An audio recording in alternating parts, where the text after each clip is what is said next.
Hello everyone, सबैजना नमस्कार।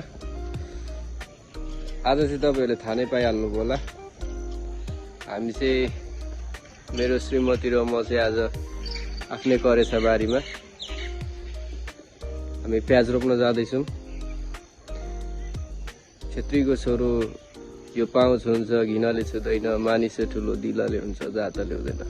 काम कहिले पनि सानो ठुलो हुँदैन, सबैले आफ्नो काम गर्नुपर्छ, खानाको लागि बाँच्नै पर्छ है साथीहरु। यो चाहिँ पहिले सागसब्जीहरू गएको थियो, अनि यो सागसब्जीलाई हटाएर मुलाहरूलाई हटाएर यो बाँझोमा फेरि खन्नु पर्नेछ।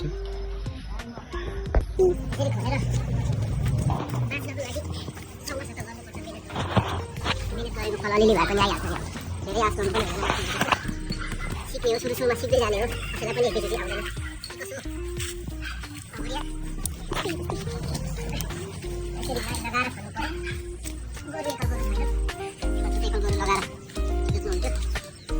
कुटे छ राइस कुटे, this belongs to my father, र मैले आज लिएको हो। हामीसँग अर्को फर्मा पनि छ फेरि, तर यसले चाहिँ फर्माले खन्न अलिक असम्भव छ र यसले खनेको हो।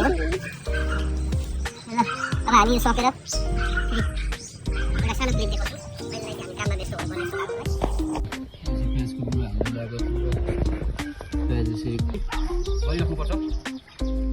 काम गरेर तिमीले काम त गर्यौ कि भाइ, तर पात्र रोप्यौ क्या होइन नि, सिक्दै गरेको भर्खर सिक्दैछु अब सबै कुरो भनेको सिक्नु खोज्नु चाहिँ त्यही भएर सिकेको काम गर्न लाग्यो।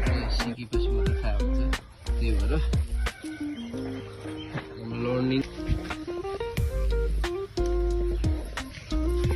प्याज चाहिँ अब यसरी रोप्नु पर्दो रहेछ भन्ने कुरो म भर्खर सिक्दैछु।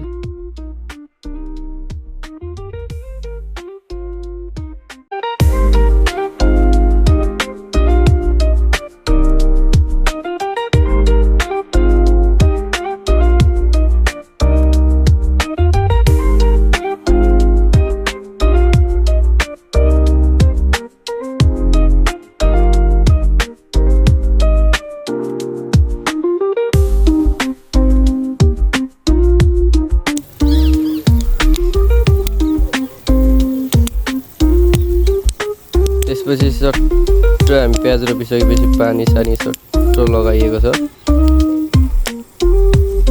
यता ढेँडो बसेको छ, एक्लै ढेँडो।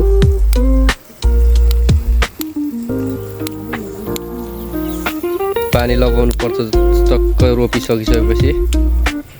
सो यो चाहिँ सबै सिकारु हो, हामी सिक्दै गरेको। सिक्नुपर्छ हरेक कुराहरू, काम गर्न लजाउनु हुँदैन, हरेकचोटि भनिरहेको छु।